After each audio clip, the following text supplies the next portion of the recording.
Hello, everybody. We're having a somewhat impromptu layout and a meeting. So the reason why we're making this video is Dave is in the organization of the Breakwater Festival in the Netherlands, and I was there last year, I think. And yeah, we've been having a good relations. Like I've been 2 or 3 consecutive years now attending. I'm not sure if I'm attending this year. I've always been critical, but I've always also been interested in seeing the development, right? And my critique lay in, well, what are we supposed to offer? Um, and so we're kind of, I'm going to discuss that topic a little bit, but yeah, like what are you planning this year? Well, good to be here. And, Manuel, I wouldn't expect anything but some criticism from you. I've gotten to know you. And so you always bring your A game. And no, we've had great conversations in the past. And I'm glad to be here today because, yeah, I want to hear your thoughts too. And the hard questions usually asked. So that's a good thing. Yeah, I'm part of the impetus for this conversation is Breakwater. We're trying to promote, invite people to the upcoming festival in November. We're going to be doing another one. We like to do them every year. And last year we did it in the Netherlands. This year we're doing it in the Netherlands. So it's fun. Part of it is, I think, a lot about the people and the relationships you meet along the way. And so we're hoping for good people to come, good conversation. This year we have 3 really, I'm really excited about the speakers. I don't know if they're known to you. They weren't necessarily known to me that well. Joe Foley is an English man. He is a YouTuber. He does a lot online with the conversations around religion and faith, and he kind of comes from more the agnostic perspective on things, I would say. Nathan Jacobs is an American. He's an artist and a professor of patristics. He's done all kinds of things. I think he works in Hollywood right now, writing. He's a creative type personality, and he is Orthodox Christian, and we'll be talking. And then we have Jelle Hoosman, who I didn't know very much about, but he's really cool. He's from the Netherlands, comes from a Christian background. I think he's Anglican. And he runs a blog series or does writing on Europe After Dark. So kind of looking at kind of the themes that we were probably talking about today a little bit about, which is this, post-Christian reality really in the Western context. Yeah. And but I think a lot of the conversation that we're going to have is like kind of looking at our pluralistic world, right? Like we are in this world where there's, in some ways this high virtue of diversity, that's what everything should be and that we should embrace. And I think it is a good thing, but also it's a thin thing at the same time. How do we actually form identity? How are we part of something bigger and yet remain ourselves? And I think that is a big tension that a lot of people are taking part in, and we're going to be talking about that at this festival. So it looks pretty. It already had some online discussion just between the speakers, and that's going to be fun. It's going to be a lot of fun. Yeah. So last year there was a part aside from speaking, we did a walk, or we had a lot of conversations as well, right? Yep. Shared food, right? So there's different aspects happening as well, and we had like people bringing in their own contribution. If I could say, I mean, I think the center of it is actually, I should have said that where you do, I think we'll do several estuary, kind of those group breakouts throughout the whole weekend. And that's kind of the main part where people get to interact with each other and spend time with each other. So it's gonna be a lot of conversation actually. So yeah, that's the kind of the main focus actually of the whole weekend. Yeah, and you mentioned the magic word, which is conversation, and like actually the word I've become kind of allergic to because it's just endless talking, right? Like the whole internet is full of people talking and nothing is happening and nothing is changing. And even the change that we do perceive is not Mm-hmm. achieving anything, right? It's empty. It's Mm-hmm. dead. So I'm really concerned and put off by all of this, right? And so this is the angle of the criticism I want to take, right? Is like, okay, we need to revivify, we need to breathe in a spirit into the West because we all have the sense of urgency, right? Like something needs to happen, not only in our lives, but in the world, Mm. because we can't keep uh, sailing the course that we're on.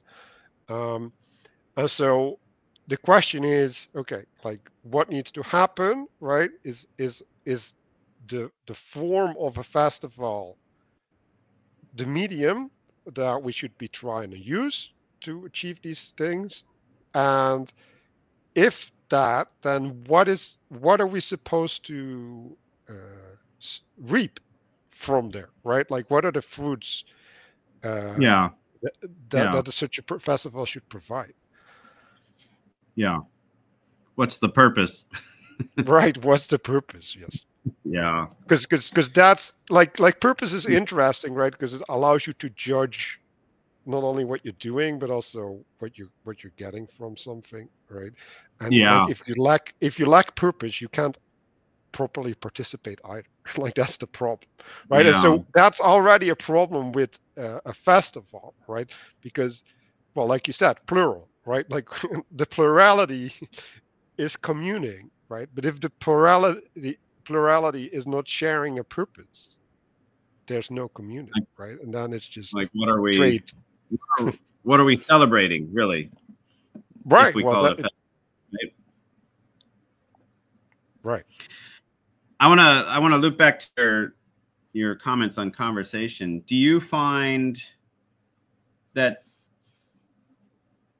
the more you participate in online conversation that leaves you energized or fatigued when it comes to wanting to engage in conversation with others? Is that how do you experience that? Well, I'm not one of the people who makes a clear distinction between online and offline. Um, Well, maybe I'll clarify kind of because I do think there's a little bit difference about direct conversation like this, right? Than participating in the broader conversation, forming opinions, reading, watching videos. There, do no, I you think it's all find, futile. I think it's all vanity upon vanity. yeah, Like like in some sense it's necessary, right? Because everybody's drifting on the wind and they need to anchor themselves in something. Um, yeah, so there's a necessary role there, but like you can see it with this little corner, it's just it's an endless hunger that doesn't cease, and it's just grasping onto things, and it's devouring everything, right? It's yeah, devouring what it touches in intellectual space, but also the people. Like it's just making people slaves in some sense uh, to the process, right? yeah. And it it's What do it's you? it's going from shining light to shining light. Oh, God. Like I was in the church just now, and someone mentioned that reading the Bible is like trying to hold a fish and it will just slip from your hands, right? Like, and and what I said is you have to cook the fish and eat it, right? Which didn't land, but I think that's a really profound thing, right? Like what is cooking? Well, cooking is introducing external intentionality, right, towards a purpose, eating. right? And then the eating is the taking of the external Okay. I see what you're in saying such now. a manner that it can be integrated, right, and participate in your purpose, right? Because that's what food does, right? It energizes you towards a purpose. So, yes, you can't read the Bible because if you read the Bible, it's a slippery fish. It will just go away, right? If you don't have a Hmm. purpose, even if you have a purpose, okay, like Mm-hmm. then the fish will hold still and you can like capture a Mm-hmm. snapshot and it's gone. Mm-hmm. So how do you keep it? You can't keep it by, well, it's Jesus going up with Peter, right? And Peter saying, "Well, let's make a tent for you and Moses and Elijah." It's like, no, you don't get to make a tent. You don't get to house it here. Like it gets to be lived, and when it leaves, right? And Mm-hmm. you have to be vigilant to receive when it's there.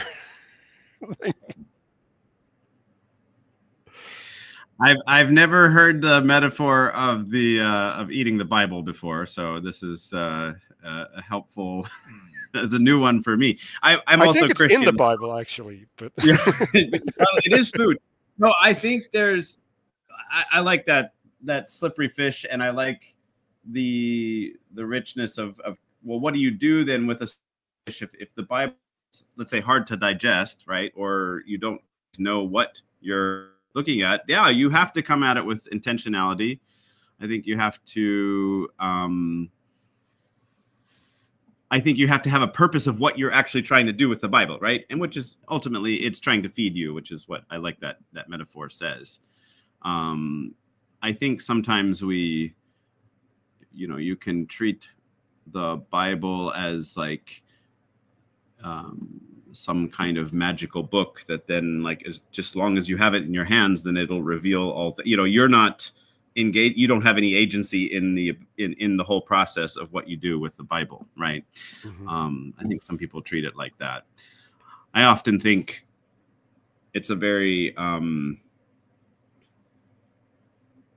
I think it's a humbling thing because the Bible has more in it than your own arrogance will.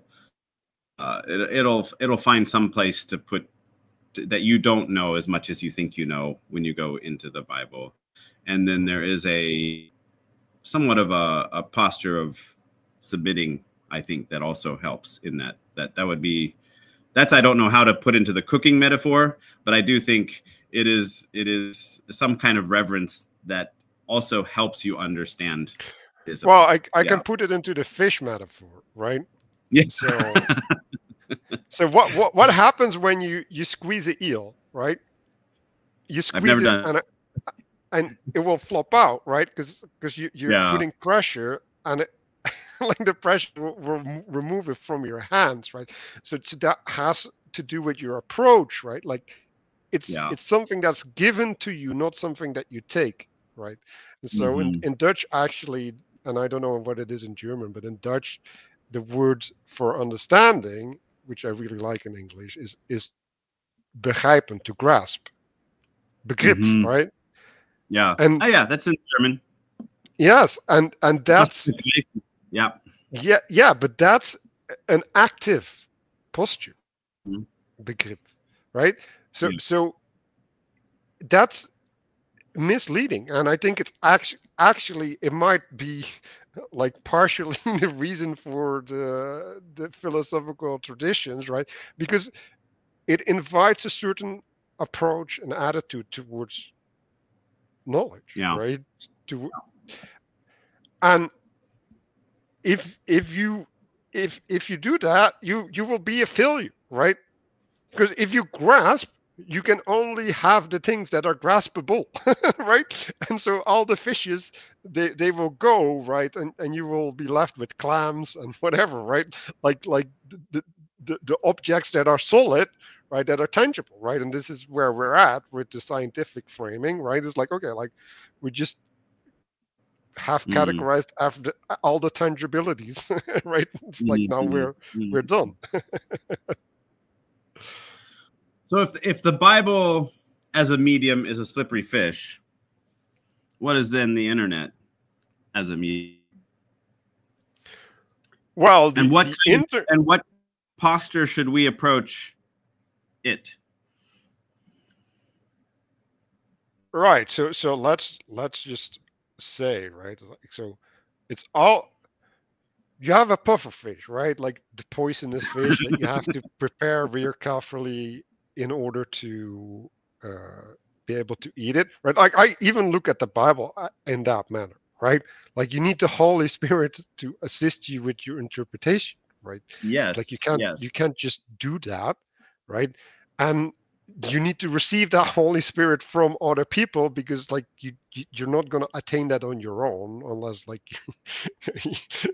you're directly under Well, God's supervision at and that point, right? So we, just to put a finer point on it, reading, or let's say delving into the Bible or understanding its wisdom and all the things it teaches us is a communal thing as well. I mean, it's never an individualistic enterprise right, only. It can be to a degree, but really, I would say Christianity has taught often that Bible is a communal. It belongs to the church, and therefore the church reads the Bible, not just individuals. well, and if it is individual, I would argue that Mm-hmm.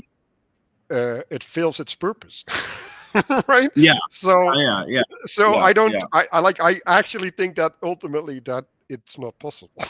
Like yeah, um because you're missing the participation that would require certain levels of understanding to yeah. fit in. So like it's not only that a collective is necessary, right? The body of Christ is necessary for your interpretation, but the body of Christ itself provides a structure that is necessary in the revelation of what is in the Bible. And Yeah. why, before we started recording, I talked to you about like something is missing, right? And Mm-hmm. like there's definitely parts on that level that are missing, right? Like so, like you can work on your personal relationship with God, but like there's a collective relationship with God, and I I get the sense that that collective relationship with God is primary and should be informing your personal relationship with God, and Mm-hmm. that's not the way that it's approached by most people, right? So Mm-hmm. um Yeah. so now we're at the collective, right? And so when we're talking about a festival or something, that is a collective manifestation of something, right? And so when we're trying to talk about trying to capture things, right, is like we need to revive these aspects, right, that collectivity provides, right, and infuse that back into society, because all collective ways of thinking, right, like we can't even think collectively Yeah. anymore in in the world, right? So that, like, and you can't teach that. You can't teach collective thinking. Like you need to be in the collective in order to assume the collective spirit. Like because it's You not have something. it's a way of being. You can't. Right. I mean, I think just to go back to the word conversation, I think what I would say is that there is an endless, there's like this bottomless need for conversation, seeking out conversation in this exchange of ideas, and it is, there is a certain exhausting element to it. And I'm not always sure that the online space is a good place to always be, to say that that's where conversation happens. Now, I do think it has it, but kind of finding its proper place in what is in our ability to have a, like in the collective thinking that we need to be engaged in the sense that if I'm not talking, I'm thinking, right? Like if I'm not working out my life, my ideas, my experiences with others around me in conversation in a very kind of broad sense. Also not learning, I'm not growing in that sense. And I think there's been a huge dislocation of where that has happened, primarily, let's say, in communities, in relationships, in friendships as such, in fairly consistent expressions of those, to now we feel like the online space offers us that. And I think it does, but it's more limited than we think. It feels like that's the place to be having conversation, but has its own limitations in that. I think there's some, like, you and I would not be able to have this conversation right now, but given the technology and the medium of the internet, we can, right? So I take this as a valuable thing, right? We're way more like one of the limitations of the space is then the what it leads towards is the fragmentation and hyperalization. Like, you lose that ability to be grounded in a community processing, or, community thinking and conversing together, because you don't need other people. You can just go find what you want to think about, right? Yeah. Anyway, I don't know if that makes sense, but disruptive element, all of this, what we're talking about. You're gapping a bit. So, like, yeah, you were having audio issues, video issues, but like now you're having audio issues as well. So I don't know what's going on there. I'm very sorry. I should have good internet. Let me know if it persists. Yeah. Okay. So, yeah, I like what you said, because you said to grow you need others, right? And you introduced the word grounding, right?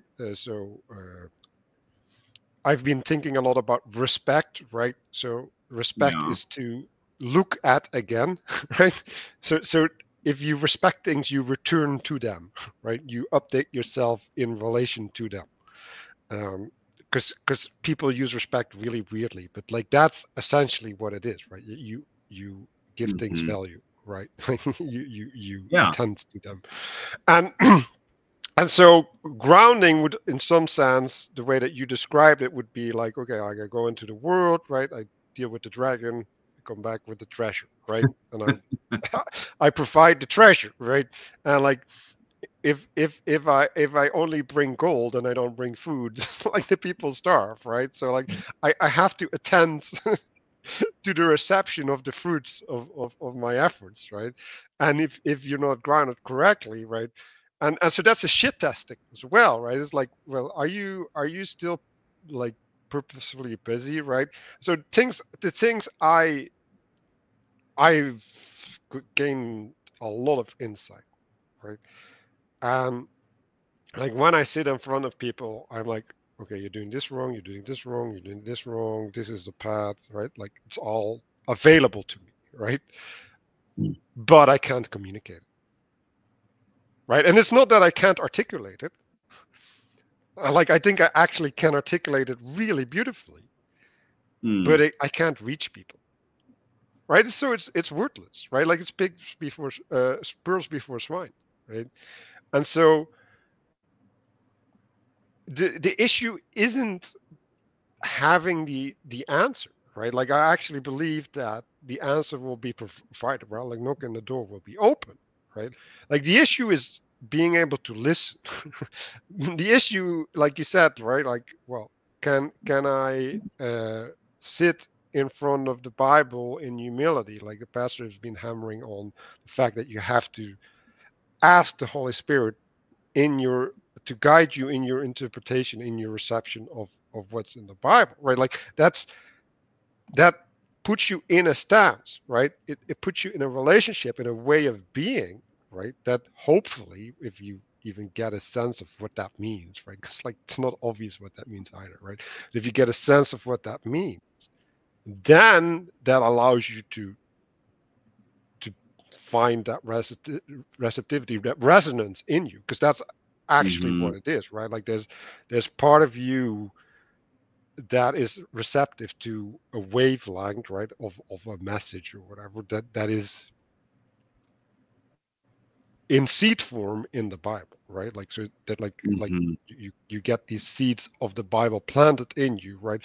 And if you have the right conditions inside of you, then something can come out of it, right? But that is a way of being, right? And so we can go back to the collectivity, right? And to certain meetings of people and like what they should provide so that the fruitful environment occurs. Yeah.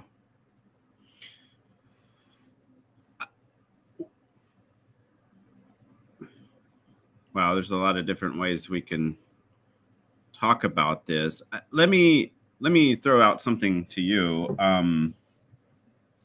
Recently, I participated in another kind of live stream talk, and most of them that were participating were Christians, and they had some criticism of estuary and um, and I think I we'll talk later about estuary, but let's just say they had some valid critiques. But I think the main place that came from is, as those that are part of a Christian community, that provides sufficiently what they need in so many more dimensions than what they would maybe, let's say, desire from an estuary. So that regular gathering of conversation. And so I've been thinking Well, can I about this. intercede there? Like, why were they there if that's the case? Why we're where? Well, they went to the estuary, right? Like if they had No, this was everything the Bible said. an online conversation, Yeah, but and like still, a they made an effort to be there, right? oh, they like Paul, and they appreciate it. It was people that are familiar with estuary, and I think the conversation started a little bit because I will be attending the Midwestuary that's coming Mhm. up this weekend, and I asked if they're going, and they had different levels of connection to estuary and experience with estuary. So I think what I was trying to draw out of that conversation is that I was surprised a little bit of their maybe their critique, but I think I was surprised. Wasn't surprised in the sense that they didn't feel like estuary added anything to their life, right? And I think that's where this is when then I would say I also come at it. Why I would say estuary is important to me is based on my Christian convictions. Whereas they would say the same thing of like why they wouldn't want to necessarily need to participate because they have community, right? That have they have that within um, their own ability to do those without necessary to participate in estuary. And I think I've been thinking about it ever since because we talked about it very shortly, but it was something that, okay, so why do I find it meaningful to participate in estuary or even these festivals? Why is that something that I help live in Mannheim? We have a monthly gathering, and it's something that I always look forward to, and I've always, well, it's one of my highlights of what I get to be involved in outside of my church work, right? So why does that give me meaning? I think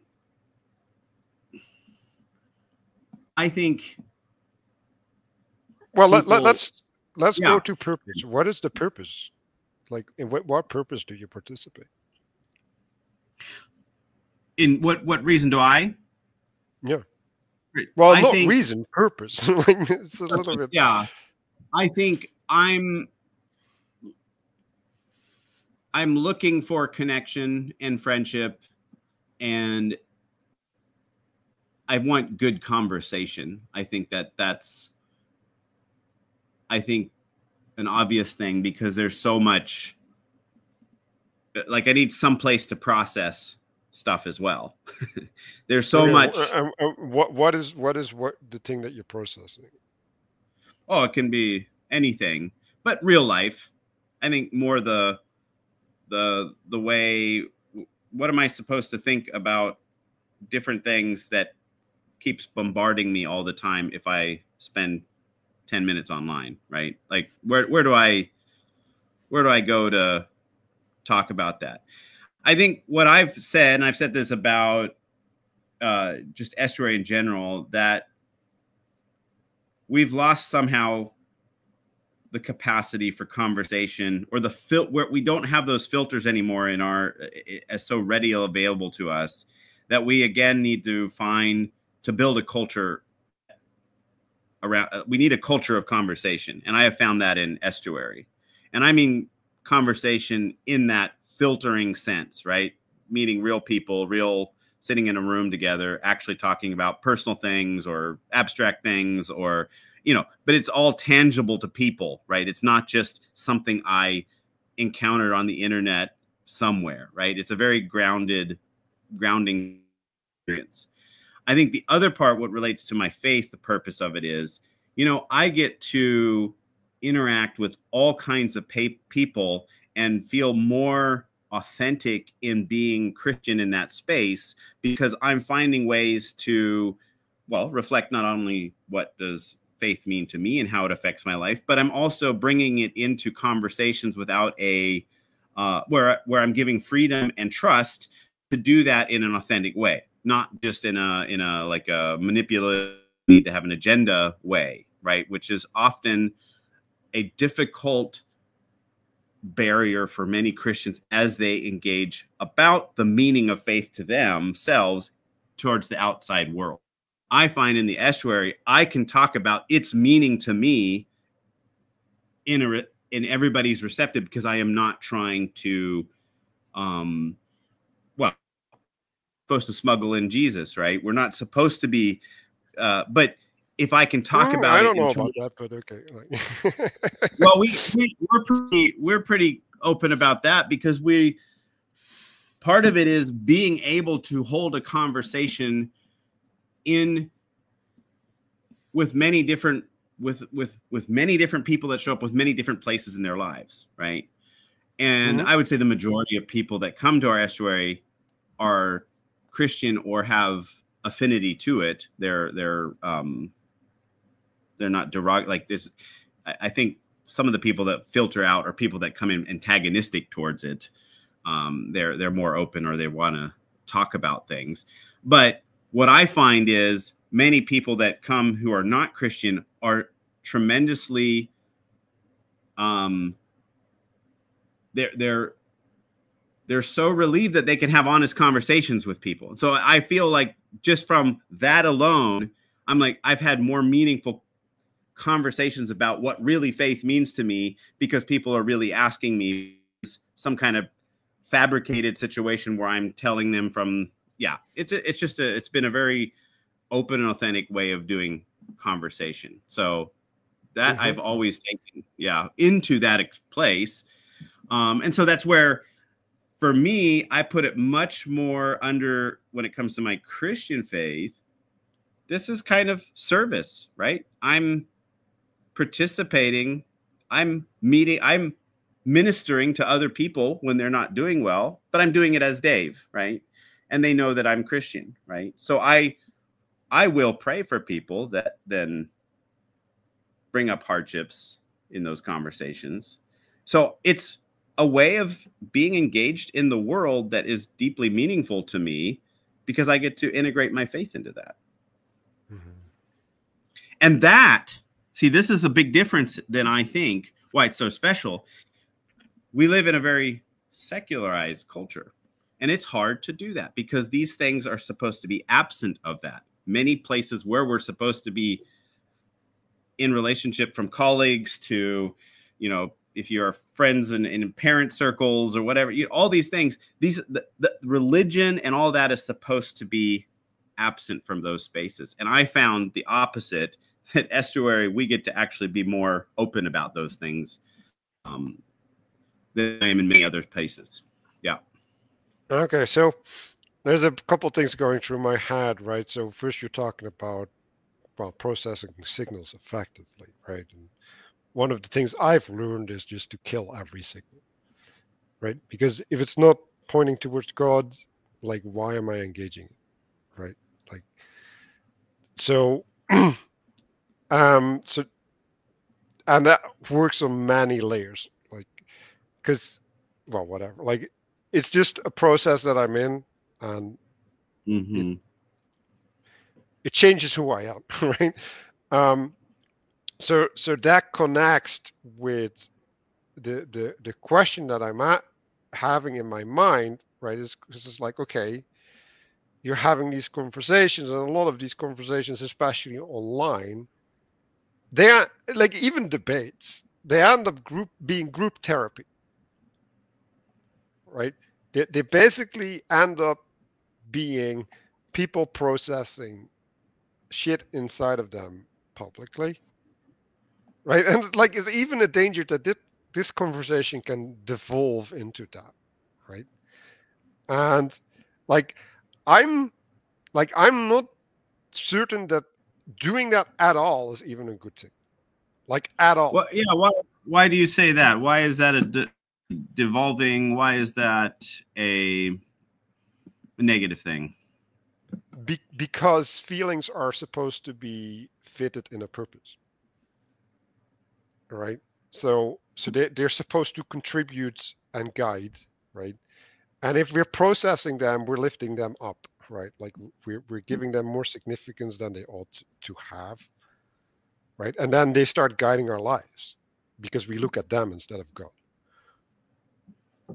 right? And so, Yeah, no, I think I'm not opposed to what you're saying, because I do think we treat uh we elevate feelings and the therapeutic deism. I don't know if you've ever heard of that term, but that's essentially what you just described. Is that we like then God is made there to make us feel good, and we tend to start worshiping.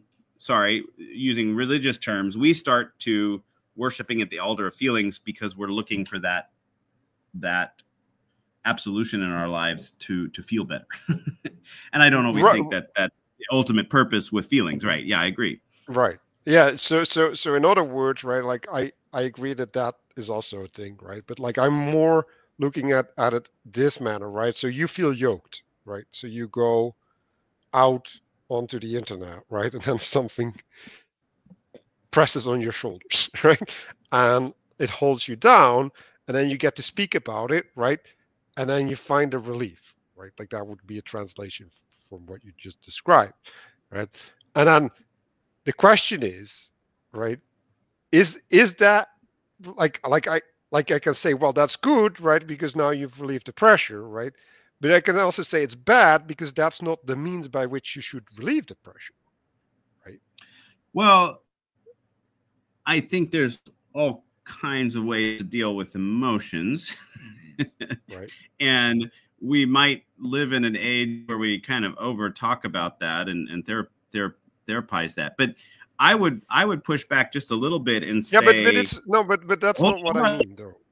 because Right? I would say that there is an element to one of the fivefold service. I mean, pastoring Hmm. is is a real service in the church, Hmm. and it's a real thing that people do when you go visit people who are sick, when you comfort those that are suffering. I mean, there is suffering in this world, so one of the things that we do is work with feelings, right? I mean, Yeah, there no, is yeah, a yes, it's like a backbone of the Christian way of like posture towards the world in some ways. So serving others in their brokenness, in their hardship, in their things they're struggling with is, I think, a noble. It's it's it's part of the yeah, fivefold service of the church, I would say.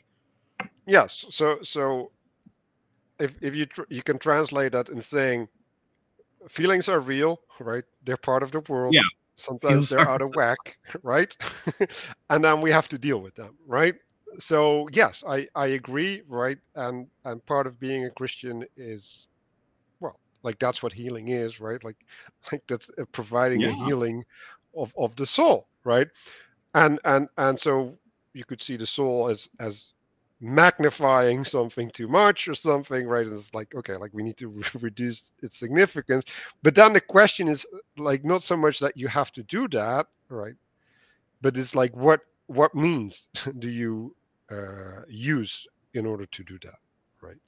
Yeah. Um, Well, and like I think psychologists in our culture today almost represent a new priesthood. mhm, but an I evil priesthood.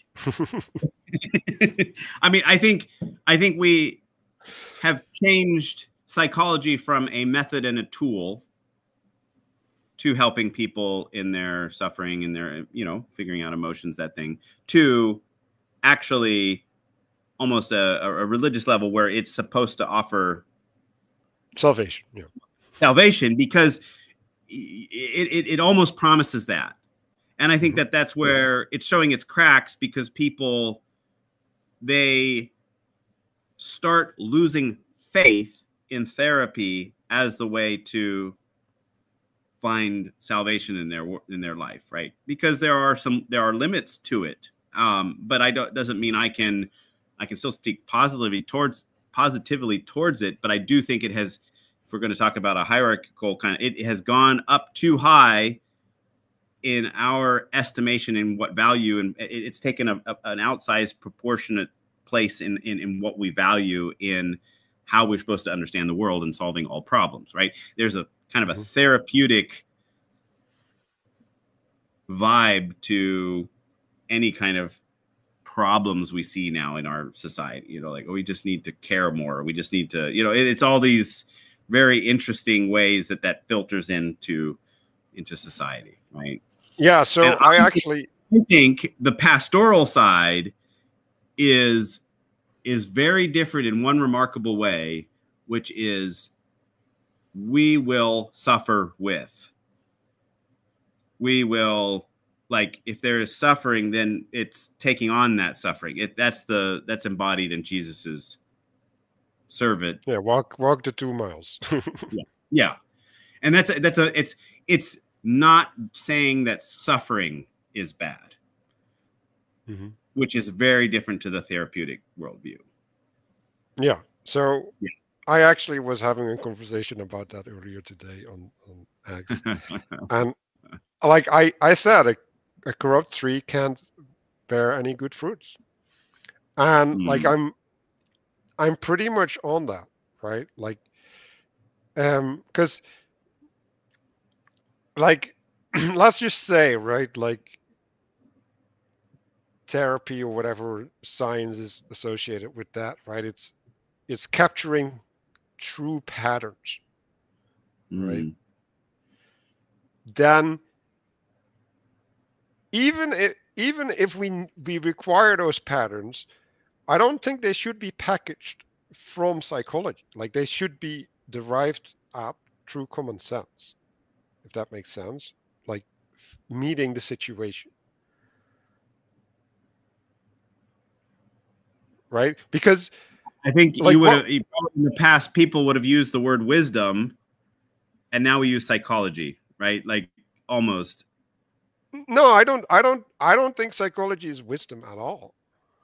I'm not saying that. No, I'm no, just no. saying But what no, we but would but use. let me rephrase it. I don't think Yeah, it's yeah. serving as wisdom. I'm It's not serving saying as that. I'm saying understanding. what we would have in the past said is wisdom. Today we put under psychology, and like tries to Yeah, take it that. it it is Yeah, it is yeah, it has taken home in where wisdom should be, right? So that's, it's a yes. yes, That's what yes, you just said. What I was trying to say. Yes. yes. But it like at best it's on the level of understanding, right? Like Mm, psychology. And understanding requires wisdom to operate, right? But the nice thing about wisdom is that it generates understanding, right? So that's why I'm saying like you should contextually generate your answers, right? And then you mm, don't need mm. the whole institution of psychology. So in other words, like you might have a psychologist, right? Like the being of someone who's in service of the psyche, right? But that's something completely different than having it as an academic endeavor that's trying Yeah. to Yeah. capture something about reality. Yeah. Yeah. Um, so we got a little bit distracted. This is good. See, we start talking about devolving, and now we can devolve into that. But But well, this is with the letting go, right? So mm, I let go of a bunch of things in faith that I will return to what's important, right? And at the start, that was like that's not a skill that you have, right? You need to learn to walk in faith, right? yeah, But you can only do that if you do that, right? Like it's not a thing that you can arrive at without practicing. Um, and so that goes into a being, right? So what I'm doing is miraculous, right? Because it was literally inconceivable for previous me, right? Like it was literally not real. yeah. I I think there's I think you're bringing. I really like your question about like what's the purpose behind estuary and all that. And I said essentially, it's my way of serving in the world as a Christian. Hmm. I find gratification because of that. I think these questions sometimes we also have to ask about the church. Hmm. What's the purpose of the church, right? And I do think that when the church lives for itself, that's when there is throughout Scripture, Scripture or sorry, the church or the people of God, when it's only about its own self, it has lost some essence of what God is trying to do with God's people and the church in the world. Hmm. I think there's a very good. I'm somebody who studied missiology. That's my passion, which is thinking about the church and its purpose in the world as it relates to the world, right? Because um,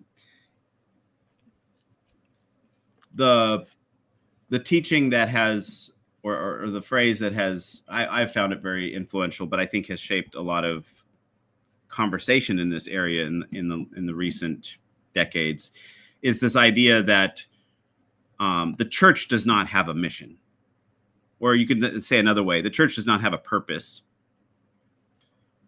Hold on. God has a purpose. God has a purpose uh, for which He has His church for. Like the church is there for God's purposes. Hmm.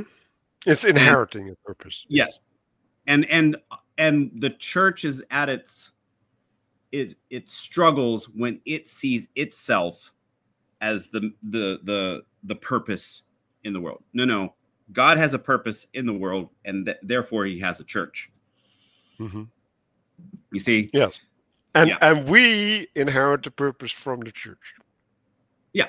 So the church is absolutely part of the purpose and everything, but we are not owners of the purpose, right? Hmm. And we are not owners of God's mission in a sense. Um, Hmm. and that is a distinction. And so I would say, oh, if you're going to put it in really meta terms, why do I participate in estuary? Oh, because I think we're sent into the world, and I find that as one of the more um, fulfilling and meaningful places I can be serving others as a Christian. Hmm. Well, Yeah, okay, so this is great, right? Because yeah, this ties back to what we were talking about before. It's okay, like we're sent into the place that really needs us, right? And doesn't want to yeah, listen. yeah, so so then what do we bring? Like yeah. That's a good question. Yeah, because like my experience like this like I said, right? I have things to offer and like I can't give it. And like that was even into the church. So I come into the church with all of these spiritual practices and all of these things. I'm like, oh man, I have all of these great ideas. It's like, why don't we do something with them, right? And everybody's looking at me strange. It's like, what is this weirdo talking about, right? Like they can't even conceive of why these things would be necessary, right? So I'm like Mm. so far away, and then I'm like, okay, no, like there's something alive here, right? And like I can't impose something external on that which is already there, right? So like I'm gonna have to attune it, right? And then after a couple of months, I'm like, no, I can't even do that because there's no grounds for for my attuned thing to fit in. And like I'm still gonna break up things, I'm gonna wreck things, right? So Hmm. that's me with my thing coming at the church, right? And then I also have me with my thing coming at people, right? It's like, okay, like you're crooked, this is straight, right? Like, and then there's again no fertile soil, no fertile soil, right? So what needs to happen? Well, the plowing, right? Like the plowing, it's the mutation of the terrain so that seeds can be received. Hmm. That's what needs to happen. So how do you plow, right? So I'm seeing, maybe I'm totally butchering that, right? But the Spirit of God is hovering over the waters, right? And what happens at a certain point? There's ripples, right? Like there's ripples. So there's an interaction of the Spirit with the waters that is putting the waters into a shape, but not into a solid shape, right? And then the mediation happens, right? Like then God speaks, right? So like that's rippling, right? And then the earth, right, gets it stays, right? Like the waters are separated into the heavenly waters and the earthly waters, right? And then, right, but first, well, there's contact, right? Like there's contact, there's interaction, right? And you can go into creation as well, right? Like so there's non-identity, right? And then the land gets formed, so you have identity, right? But it doesn't have substance yet, right? Like it's not populated. And there, the, there's prerequisites, right? Like the way I'm engaging with the world, it's an onion, right? It's like, okay, there's a layer beneath this, and that one needs to be fixed, and then it's like a neat layer beneath that, and that layer needs to be fixed, right? And well, you can look at it at the church, right? It's like, how does the church heal? Well, it doesn't heal one person at a time, right? Because then you get, well, like the hermit, right? Like or you get me, right? Like I can't communicate, or I'm too far off, right? I'm not rooted in, well, what you said, right? You have to return, right? Like you have to, like, so that action is necessary. Like you're not allowed to have too much distance, because if you have too much distance, you can't feed anymore. You can even see it with the academics nowadays, right? Like they're Yeah. trying to guide society, like they're too far away, like they can't do anything useful. Right? So yeah, maybe you can take it because I'll just keep talking.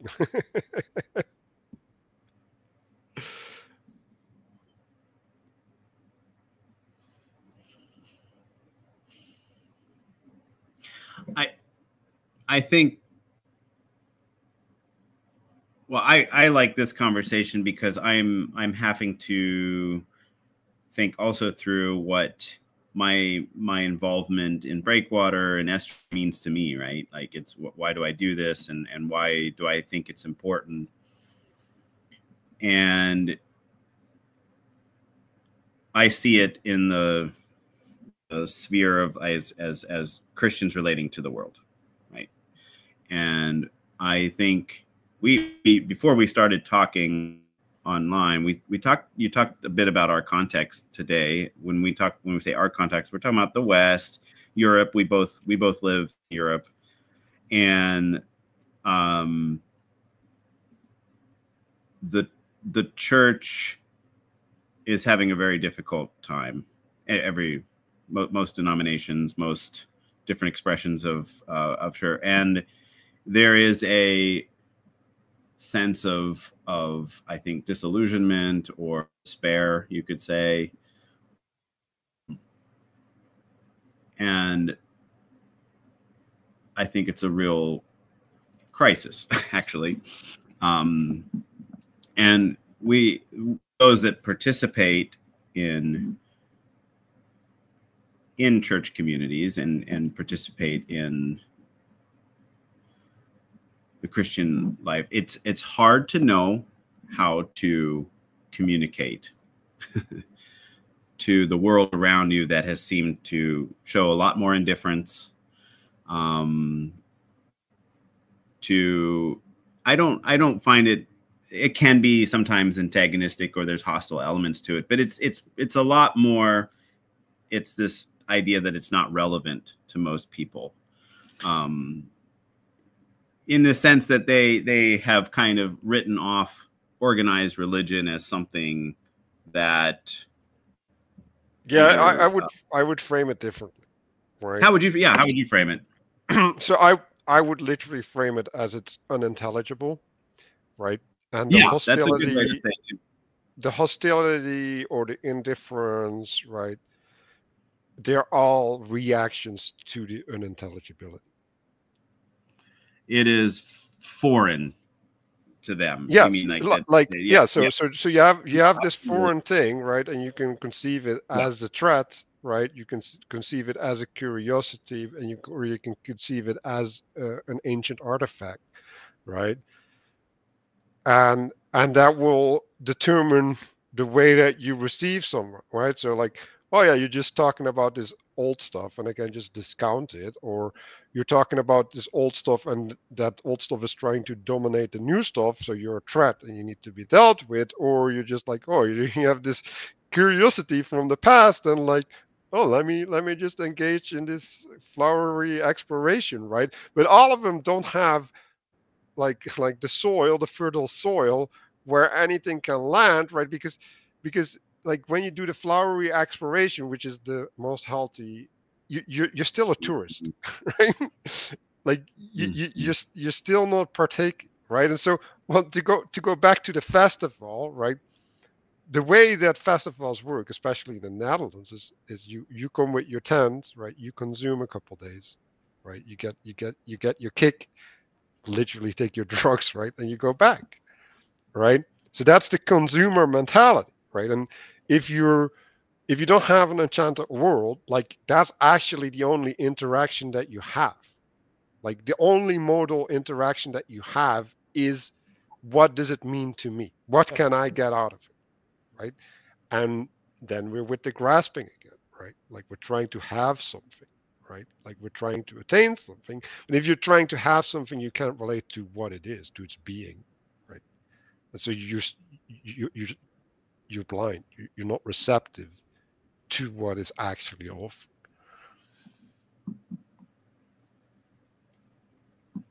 And like that's even true, right? So when I'm talking about the ignoring things in my head, right? Like most of the things that I'm ignoring is trying to find an explanation, right? So what does this mean, right? Or what is its use, right? Like these are all questions that blind me, right? Because now I'm abstracting what I'm looking at because I'm looking at it. Like I'm not being with it.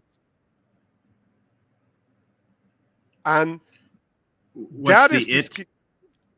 whatever it is, like the insight, right? I have an insight and then I'm trying to milk it, to get something out of it. It's like no, like I should I should receive it with gratitude. Like I should let the inside be and provide for me. Like why do I want to have it? Like it's already granted to me. I'm like I'm an ungrateful, like tearing the wrapping of the present, right? Like I want to get to play with my toy, right? It's like no, like the playing will happen at its time, right? And if there's never a time, then what am I trying to enforce my time upon it? Like what the, like it doesn't make any sense. But I'm still doing. I'd like you to say again what you kind of you had a critique there of like the festival. Could you say that again? I was found that interesting how you said that people go there to have an experience, right? So have an you can experience. look at, yeah, you can look at it at how they promote go on this holiday and have the experience of your life. That's the relationship, right? Oh, I'm going to this speaker and I want to hear him speak. It's like no, like the speaker should be supposed to be representing truth, right? And you're supposed to commune around truth. Like What if, like but see, I would say the festival is not church. I don't care. Like I think that that is a universal pattern. Like Yeah. everything that's not following that pattern is evil. Like that's just So what is in your mind, where do you participate in um, patterns or communities or conversations, or where do you find that you are sent to be part of? well, so I'm really struggling with that, right? So like that's a good question, especially towards Yeah. me, right? So because I say like I have all of these eggs, right? And I can't put them anywhere. Like I can hatch them, right? Um, so you can like I'm I just realized that I'm doing a meta thing, but I'm gonna do the meta thing. Like the conversation that I'm having now, right? I'm I'm not trying to point at the particulars, right? I'm trying to point at the being that the particulars need to adhere to, right? And sometimes I'm pointing at an obstacle or whatever, right? But but I don't think good can happen if you're not looking at good. So like I keep trying to look up, look up, look up, look up, and say, okay, Mhm. like this is how things ought to be. How can we approach that? How things are ought to be, right? And then I'm looking at everybody and I'm like, oh, nobody's doing that, right?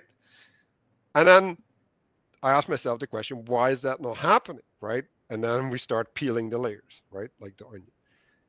And at a certain point, like well we're at nobody knows that that's what we ought to be doing, and even if they would know that that's what we ought to be doing, they don't know how to do Mhm. it. It's like okay, what do I do, right? Or like what am I called to do? Yeah. Well, how do you explain for yourself then being in this world? Because I'm not sure that standard is you will encounter that in the world. You know, this world is not a perfect place, right? So how do you explain the purpose that you have in this world? Right. purposes are supposed to be explained. Meaning that, like, if I would go back and I would say, I think despite the world, we're called to look up. Like, okay, Right? I can't Okay? talk That's about very different. me. I can't talk about me in the frame of the world, right? So I can't see how Of I what? fit in. I can't Well, talk about myself in the frame of the world because I can't see how I fit in. Right? I actually think that someone needs to place me. yeah, that's a. But Right? you are. Like I need to find a place to serve. Like that's it. Yeah. Like Yeah. it's no more difficult than that, right? And like I have no clue where that place is, right? So that's one thing. Um, and the other the side that I can talk about is, well, where what does it mean for me being in the world, right? Well, that Yeah. means a whole lot of suffering, and Yeah. having to deal with insufferable people, right? Like I and Mark, like we keep making the joke is well, it's not really a joke. It's like if we just could get rid of people, everything would be a lot better. It's Everything was so like much better, like right? if Yeah. people could just stop peopling, then. But no, like I have to deal with people. Like I, well, you met me a couple times, and you probably saw some progress in me, right? Um, and like what is this progress? Well, my progress is in dealing with the stupidity of others, right? Without losing myself, Mhm. effectively, right? Well, I think that's. Because I need to maintain an integrity, right? Hmm. But like I don't need to blow things up at the same time, right? Like things have to be allowed to be because I can't impose Yeah. correctness upon them. Yeah. So like yeah. Well, that's. I think that's somebody who's called to exhortation. Exhortation, like teaching others, teaching them what's true, showing them. That is a. It's a high, but a very tricky one. And I think often, I would say, is what you're revealing about yourself too, is that you hold yourself to the similar standard. I think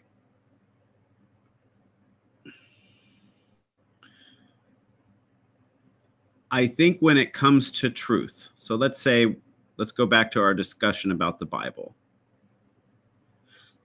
That is a humbling thing, because as we search for it and as we encounter it, as we get closer, we realize how much less control we have over it. Mm-hmm. Right? Well, it's even worse, right? Like the way Yeah, that we get access to it is by not having control. exactly. Exactly. And that's very, I think that's the right there is the challenge of being somebody who's called to exhortation, is then trying to maintain control, right? You really, it's having to give that up, because it's so easy to want to say how other people should behave better, but that doesn't mean people will listen, right? Or that will actually be, and I don't think effectiveness is the only purpose of exhortation. I don't think that at all. But to embody truth then becomes a whole other level. I think. Well, the effectiveness has a connection with foolishness, right? Because if Yeah, you're yeah, that's yeah, yeah. if you're doing things that are ineffective, you are foolish, right? But you're not supposed to do things because they are effective. It's like But I would say, well, that's I really like that I've never thought about that before. I do think there is a temptation of effectiveness Mm-hmm. as the metric. Mm-hmm. And that can be foolish Yes, because that is foolish. Yes, that's psychology. because you can have, I would say that much of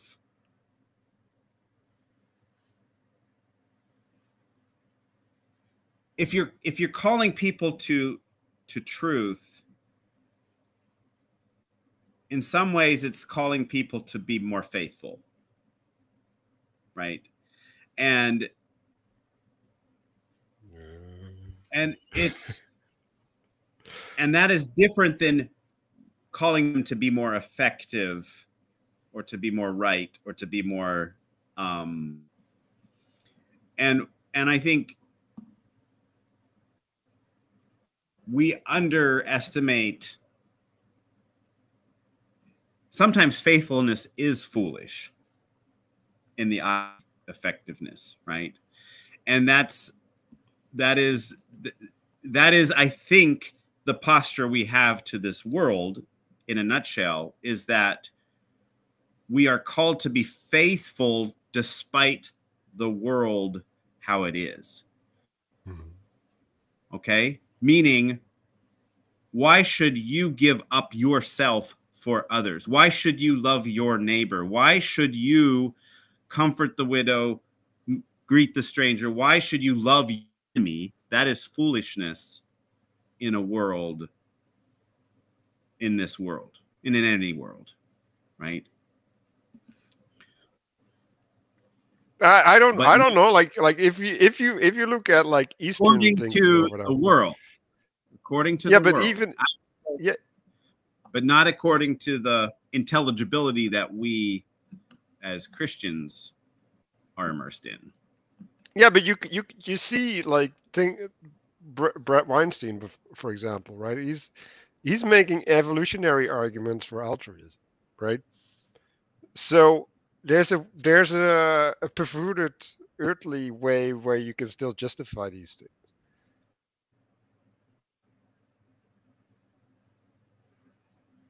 There's, I mean, I think, what do you call it? Like, I think, just like Peugeot often says, that the reality we have in Christ, and it reveals the true reality in this world. And so I think we are capable of being loving and altruistic as people. That is part of who we are, but it's not a given. It is not a given at all. I don't. Well, okay. Like that Don't depends you on what think? you. Don't you think around the world display a remarkable love for their and sacrifice for their children? Probably pretty much culturally conditioned to a degree, but there is a remarkable willingness to do that. That's part of that evolutionary part, I would say. Yeah, but now we're getting to the place of what is love, right? So there's a standard of something, right? Like I don't even know if I want to use the word standard, like in relation to love. There's a source. Let's just say a source of love. That's probably a better way to describe it, right? Or yeah, or source of life, right? Like love is like the Yeah. facilitation of life or something, right? Um, and there's like I see everything in a fractal nature, right? So there's when you build a house, right? Taking care of the house allows you to have a certain type of love, right? But that's localized Yeah. in the house, right? And so it can't exceed beyond the roof of the house, right? And well, like well, that's how the people got to gods, right? They did exceed, extrapolate above the house, but in general, right? Like that's the limitation, right? So if you're saying, well, is is love in the house? Well, no, love is in the house, in the Yeah. church, right? That's what love is. And if you're cut off at some level, right, like you can still participate in partially right patterns, right? And you can even exceed the partially right patterns through grace, right? Like, because whatever, like you just got lucky effectively, right? But um, that is different than love, right? But now we're doing like a little bit. No, I think I don't. I was just trying to respond to the evolutionary argument, which is I would say I think we have a capacity to love, or whatever you want to say that as humans. I don't. I don't. Well, no, we even have a necessity, right? like, Yeah, and I think we have a necessity, and I don't want to just. I don't want to say, oh, Christians have some exclusive uh, uh, access to that in the way they live out in the world. No, I think we're challenging anybody else in that capacity. I just think we are, in order to be faithful, it is a close. We identify with a love to those that not just kith and kin in a way that would be very evolutionary. Yeah. Yeah, but well, yeah, like, but if you start like, there's some obvious things, right? Like, I wanted to start this conversation with what is the need, right? That Breakwater is provided, right? So that would be an obvious type of love, right? Like providing a need. Yeah. But identifying the need, right, in order to do the love, that's the hard part, Yeah. right? And it's like, well, yeah, if you got the need, then like you can get pretty close, right? Well, you also need the intention to fulfill the need, right? But the fact that you see it already implies that you have an intention to fulfill it, right? So, um, I mean, you asked why, what's the purpose? I do think there is, I think there is a need for these festivals and these larger things, in part because it's contextual to our where we're at in the West. I think this would not make any sense in like Southern Asia or in Africa. This, you would not find an event like this. This is meeting a cultural moment in yes, a sense, and right. so maybe there's a timestamp on how important that, or the purpose of it for how long that will last. But I do see a yearning for in conversation. I think I like to again frame it as, I think there is, people want to participate in a culture of conversation. Mm-hmm. I think people are searching and are wanting, and I think we need each other in that. And there aren't a lot of spaces in our culture today to do that in a genuine way, in an authentic way, where, you know, as Dave is somebody who lives in Mannheim and is a Christian, and talk about what that's like with somebody then who's from the Netherlands, and you know, we don't have those spaces. I think the word is community, that often was part of people's lives, and we're searching for that. And I, as somebody who's part of a church community, I think that provides a lot for me, that I can commune with others, in that Christian participation in worship or in reading the Bible together, those type of things. But I also have another part of me that really appreciates participating with people beyond my church community as well about deep life stuff, right? And I feel like I play a different role in that place. Yeah. Because obvious reason, as soon as I go outside of my church community, it's not the church anymore. Like, I just have to go out my front door and I'm in the world, right? And that is, I think, the jarring experience Christians in the West is that now we are in the world in a way that we have not thought of ourselves for a long time. Yeah. So it's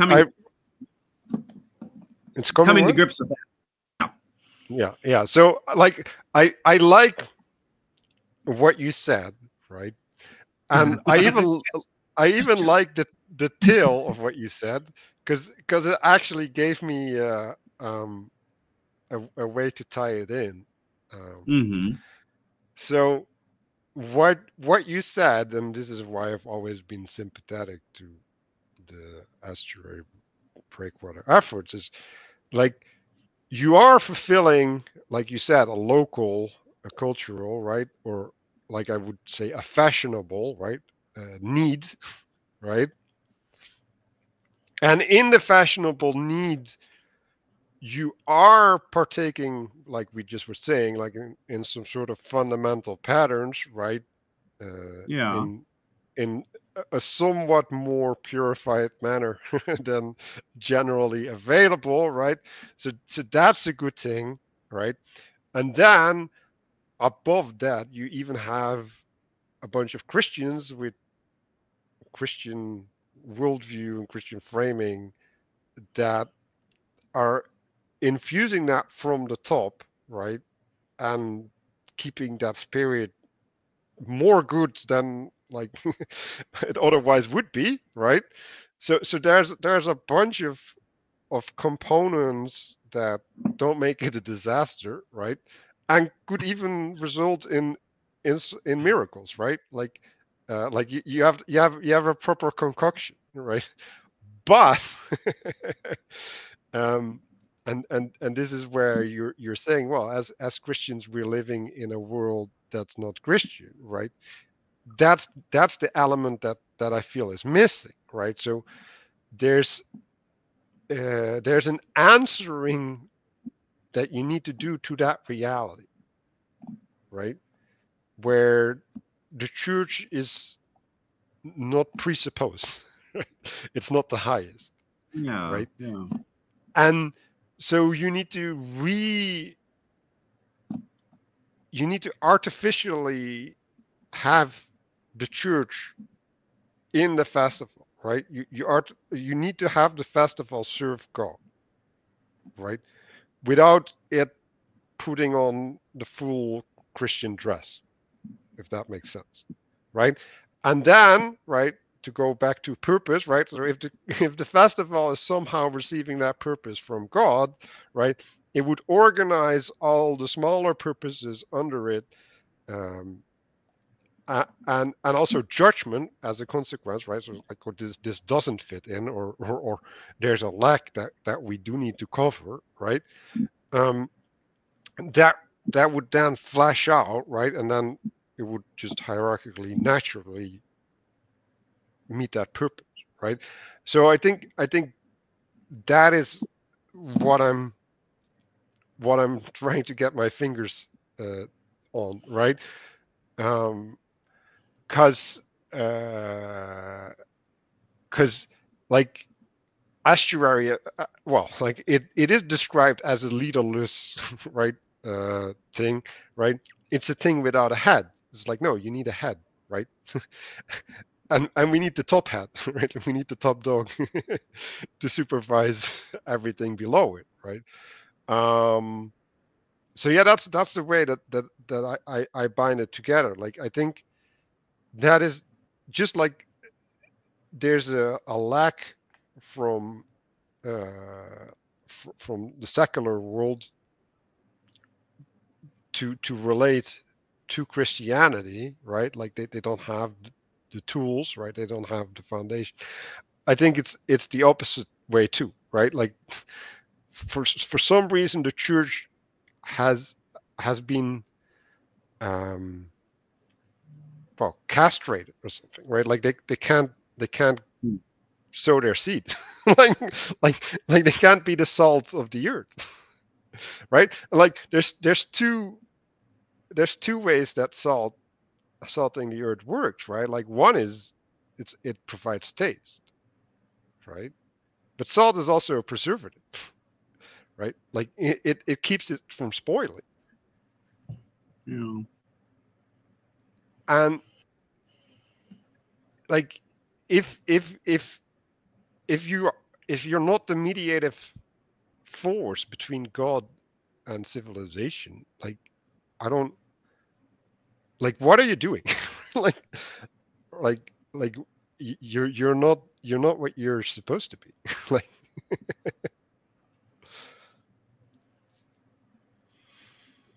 I don't know if God's mission is about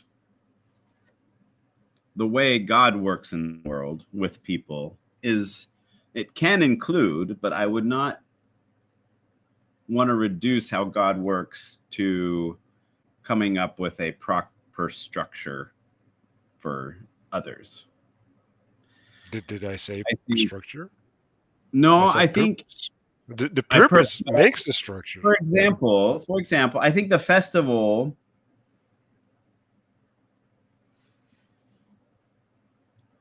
I don't know how God will work there. I trust.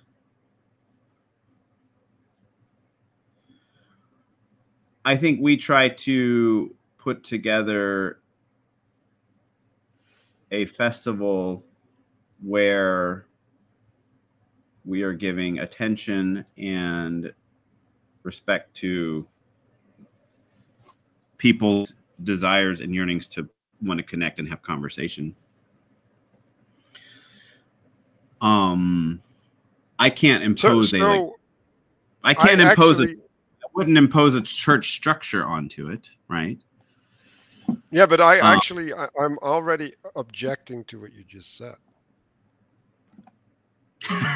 okay, go ahead. So what you just said is we're serving people. That's what we're trying to, yeah. Yeah, but I don't think you ought to serve people.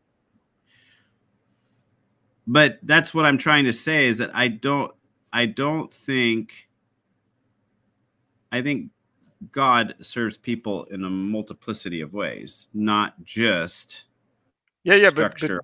Yeah. yeah, but like I like I get that when you serve God, you serve people, right? But you can't make serving people the purpose, if that makes sense. Because then you stop serving God. Yeah. I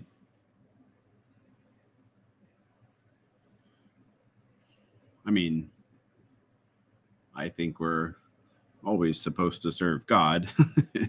And I right? think But one of those one of those you ways is actually sometimes we can think in terms always of structures and uh, but a lot of times it's yeah, just I haven't actually brought up any structure. Like I don't know why we're talking well about I would say that structure. see I don't think that the festival follows any kind of church structure or anything, right? hmm I thought you were kind of implying that earlier that that's its deficiency in some ways, right? No, no, I well, okay. like if we're talking about church structure in the sense of serving God, right? Yeah. Then I would say that like if it's lacking that, yes, that is a deficiency. All right. If you're saying church structure in well, there's a specific manner in which you ought to serve God and not another way, right? Yeah. Then I'm like, yeah, whatever. Like I'm like like serving God is the standard, not not church structure, right? I may have misunderstood you then, because I think maybe I understood it as you kind of desiring a festival or even estuary to reflect some kind of Christian church structure in a degree. Like if we're looking at it as That if we're bodybuilders, not right? building the church, then we're not building something true, right? Like, Well, no, like I don't think so. Like okay, you can okay, build you can build a city hall, right? Like a city hall Yeah. isn't a church, right? Like it can still be true, right? So Okay. Then I may have misunderstood you. Then I will try to listen more carefully. I was not. I was but misunderstood. also you can build false city halls, right? Yes. Yeah. Yeah. So I that's the distinction. I don't think you can build a false church because then it's not a church, right? But a city hall can remain a city hall without. I think maybe the underlying thing is that what should expectations for Christians be when it comes to something like a festival or estuary? I think that's the salient question there. And I'm saying maybe I don't expect it to be the church, Mhm. and I don't want to. No, it Um, shouldn't be, right? yeah, Because it's not yeah, a church. yeah. I think that's. I think that there are people looking for community and more meaningful community, and then people do find the church as one of those things. Then, because it is actually more, offers way more than a festival in my mind, right? No, And yeah, yeah, that, like yeah, yeah, sure. yeah, I'll grant it, right? Like yeah. like there's way worse things you could be doing, right? So No, okay, I'm going to take that as your endorsement for the festival. It's not always terrible, and there are worse things. like I said, Yes. I'm sympathetic, right? But yeah, No, like and you said, I'm I a think perfectionist. yeah, and I think we have to see how these things play out. But I do think it presents a meaningful opportunity for people to talk more about these kinds of things than most other places in our culture today. Hmm. That's how I would say it. Like I've had more conversations about faith and Christianity than any other space that I've inhabited for the last, besides my church community, right? Hmm. And actually sometimes even more than there. That's the interesting thing, right? Because it's different when people are asking questions, right? I like to say that churches, when there are not, one of the problems churches have when there are not new people coming is then you're not having the new questions coming. You're not having the, well, why do you baptize like this, or why, just banal questions. But that helps a church community know more about itself than if they just spend generations not having new questions or people just asking questions, right? I'm saying Hmm. in the proverbial sense, newcomers bring all kinds of questions with them because they're Yeah, figuring out.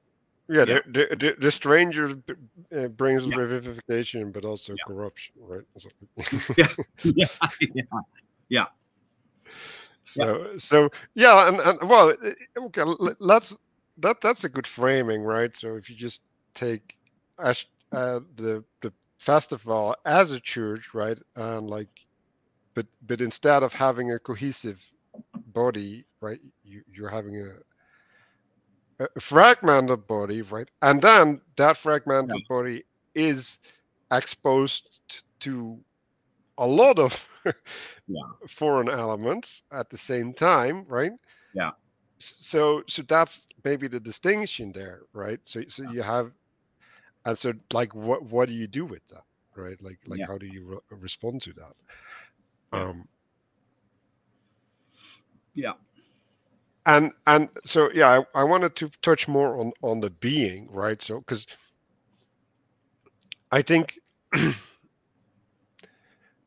I think when we're talking about plowing the fields, right, what we're actually talking about is like having an experiential reference, um, that can be appealed to, right?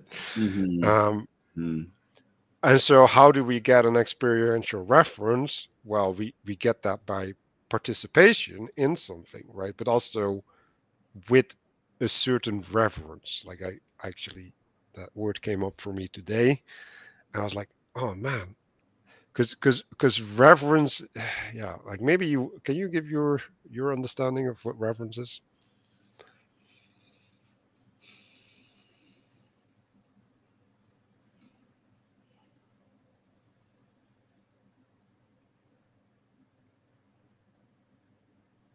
That's a good question. So I think reverence is relating to something in and of itself, right?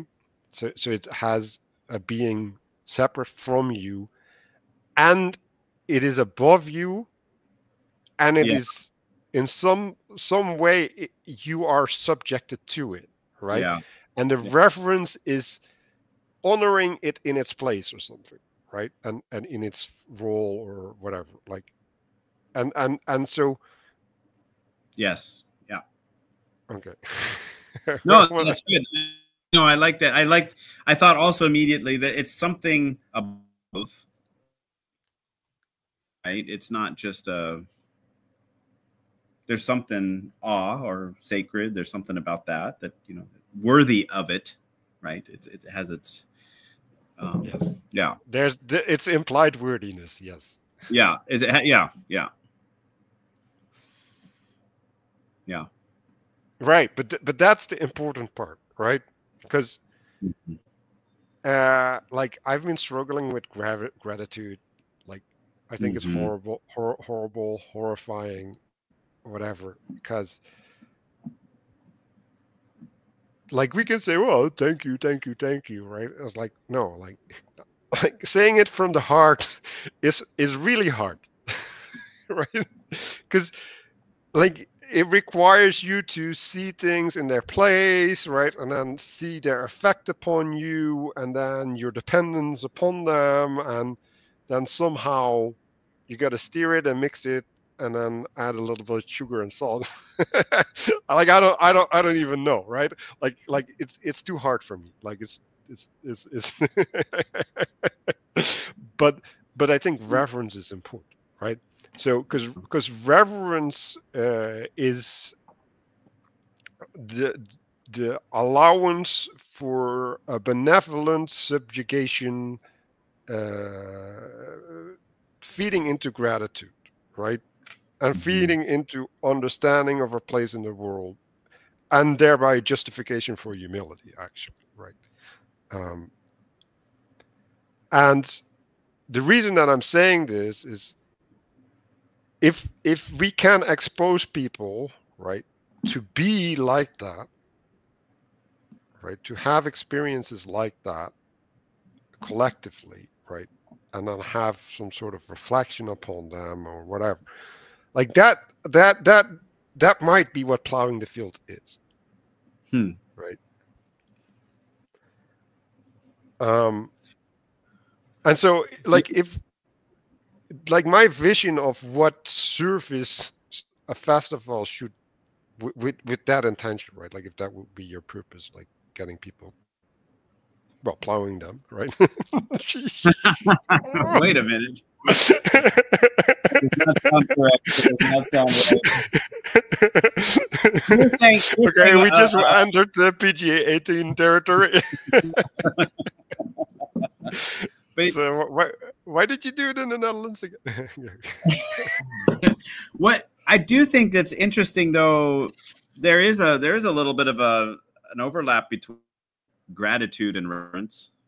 I thought that Right. was interesting how you said it. Yeah, I mean,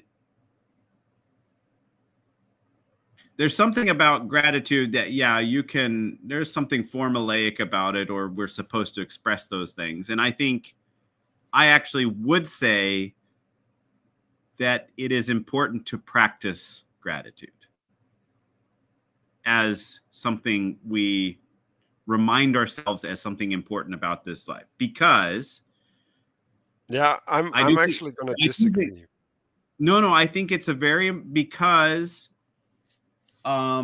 it's a lot about our posture towards God.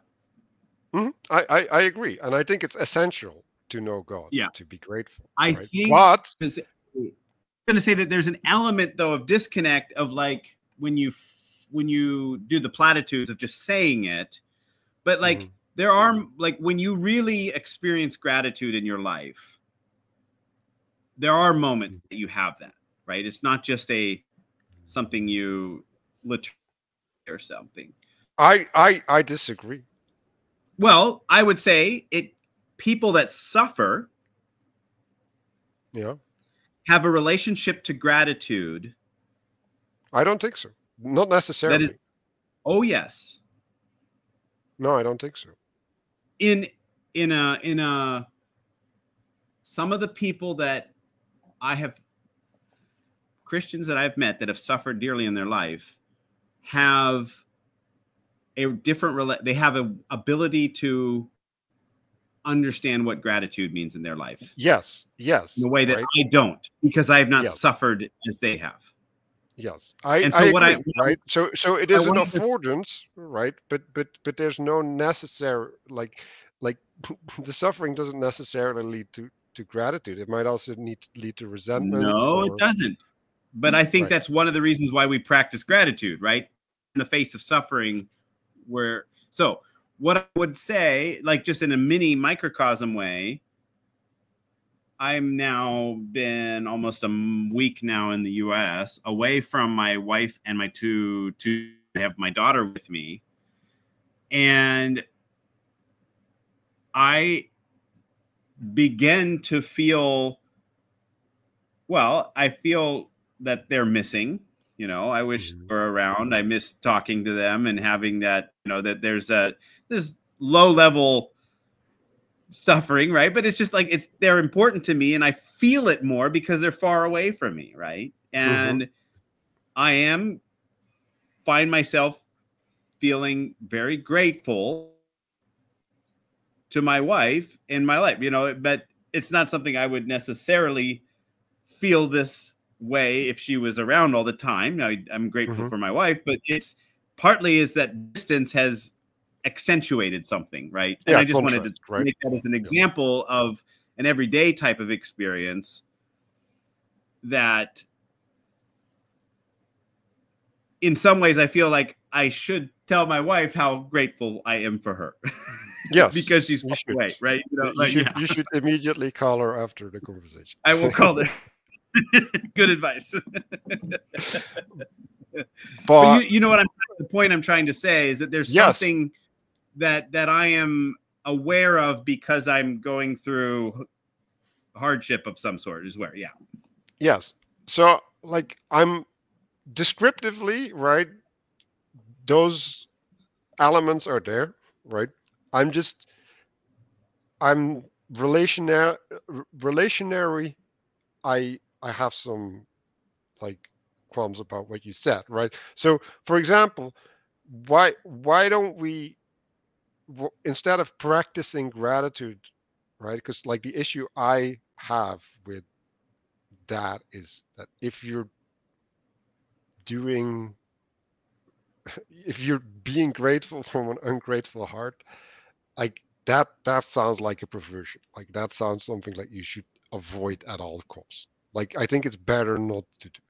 But what you can do is you can acknowledge things, right? Like you can just acknowledge like this is the case, right? I just don't have any feelings about it because I'm an idiot, right? Like that's fine, right? And that like I think that's more like plowing the field for like okay, like that recognition will eventually allow for gratitude, and I think that's what you're kind of saying, right? But I don't think we should confuse gratitude with like I'm using the word acknowledgement because I don't know that came up. But do you understand the distinction there? Yeah, no, maybe I'm saying maybe a little bit that gratitude because I think there's maybe I connected a little bit the opposite is the selfish. Like there's an interesting correlation between those two. You know, if I'm grateful for, Mm-hmm.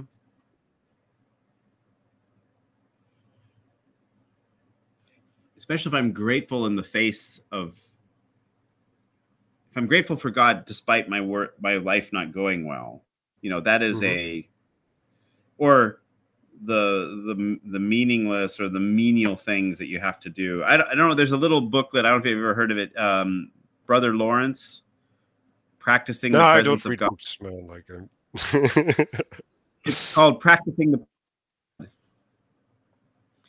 and he was like a monk, and he had to like do all the dishes and sweep the floor and do all things that he just didn't like. But how do you find, I wouldn't, maybe gratitude isn't the word he used, but how do you practice God's presence in those things in your life, right? And so I put it in that category a little bit, as acknowledging God in our lives, even if it's not going well, right? Yeah. Mm-hmm. Yeah, like I'm in agreement with what you're describing as the ideal, right? Yeah. So yes, we should strive for that gratitude in suffering, and like I actually, like that's actually weirdly enough one of the places that I can get to gratitude. See, it's super ironic, but it's like I can be grateful for the air I breathe, right? Like I can't get there. Like no, that's just how it is. Like why am I supposed to be grateful for like this state of existence, right? But when I'm in suffering and like I'm yeah, protected from worse suffering because I know there's worse suffering, right? yeah, Then I can find gratitude, and I can that's find yeah, recognition, right? And that's proof of God for me, right? It's like, okay, like now that's God working, yeah. like he's protecting. So, and that's where I do have gratitude, right? But this goes actually like there's something. What is it? There's a piece of the Bible where it's like, or it's talking about faith, right? Or no, belief, right?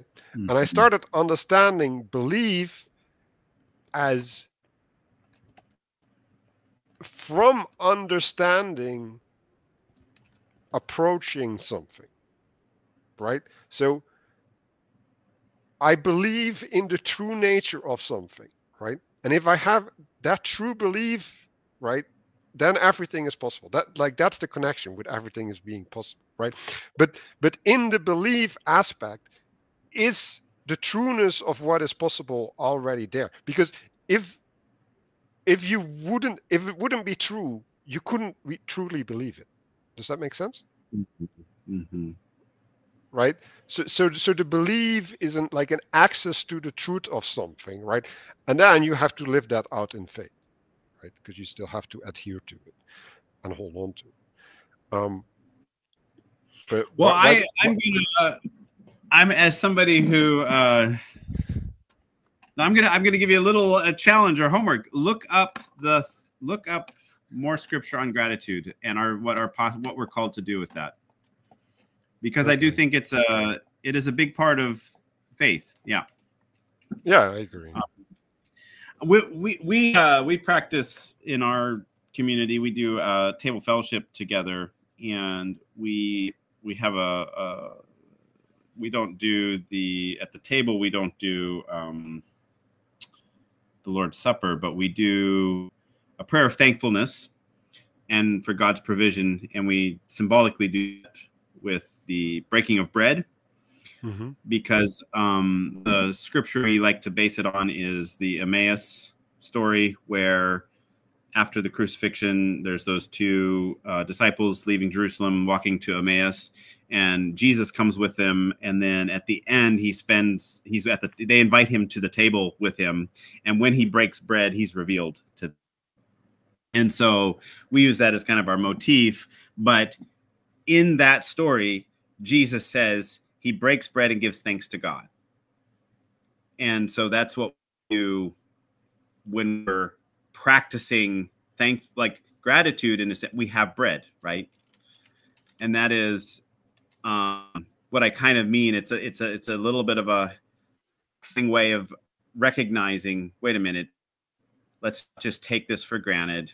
We have bread, right? Like, and that's what I kind of mean. It is a different posture to the good that happen in our life, not just practicing it for when the bad, like we feel it often when there's bad thing, but and it shouldn't be this sense of entitlement, where I think sometimes people can fall in that temptation. Like, if I'm a good person, or I'm a good Christian, or I follow, God should give me good things in my life. I don't think it's that. I just think it's giving proper reverence in a sense Or to God respect. in yeah, and I think gratitude is one of those ways we can give reverence. Just to bring it, Yes. like I really liked how you connected those two things earlier, and it made yeah. Yes. Yes. So, yeah, I totally agree, right? But I like the thing of what I liked about your story is that in your story you bring a whole lot of things to that Mm-hmm. moment, right? Mm-hmm. And then they come together in that moment, right? So that's Yeah. again with plowing the field and stuff, right?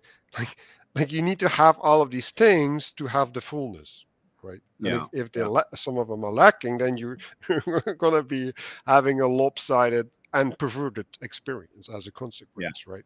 Yeah. Yeah.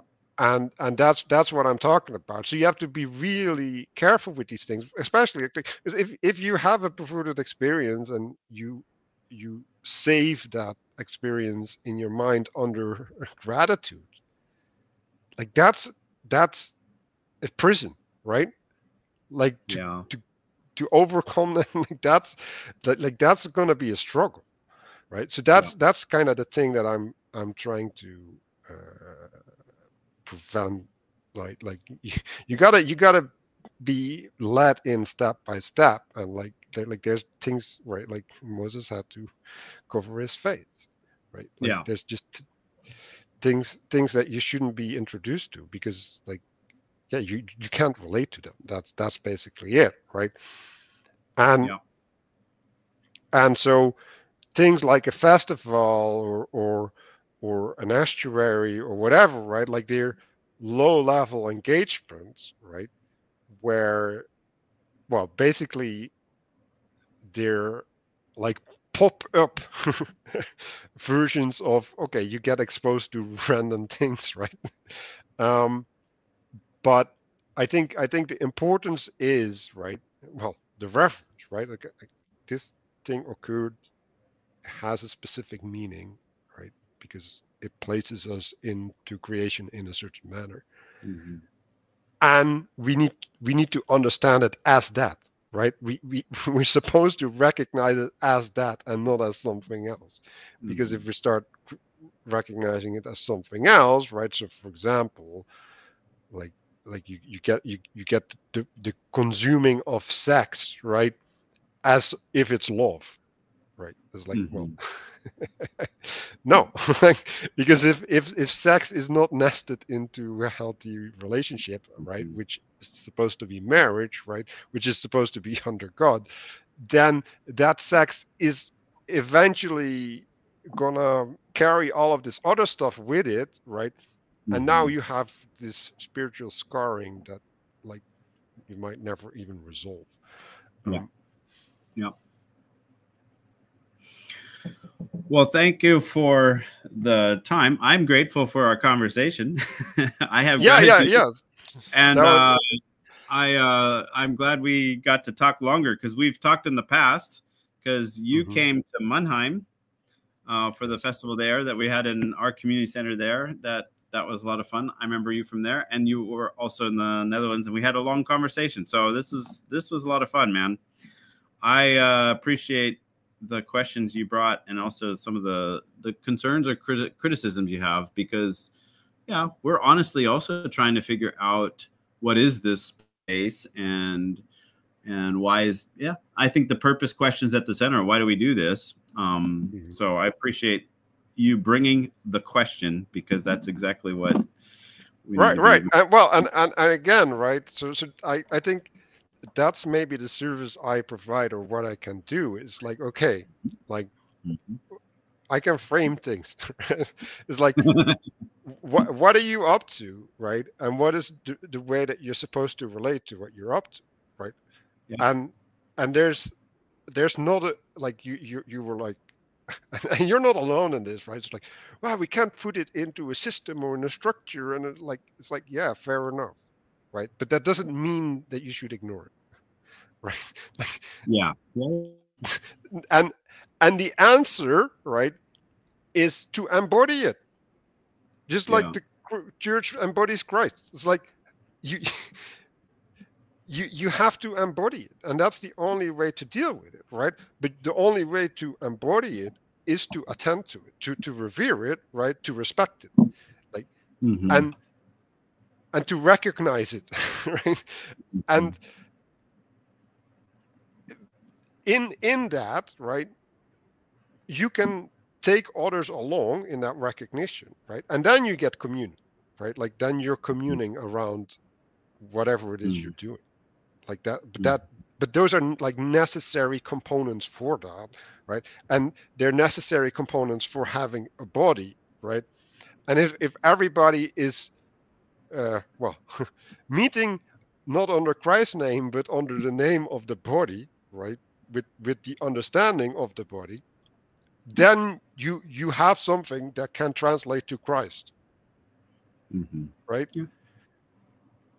So yeah, Yeah. maybe that that is my conclusion on That is that matter. your ringing endorsement for, for so yeah.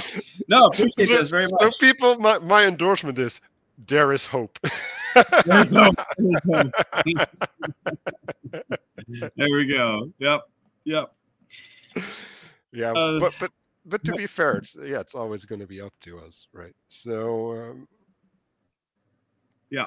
yeah, no, Well, it for your was a good time. talking. Yeah, Yeah, we can do um, this again sometime.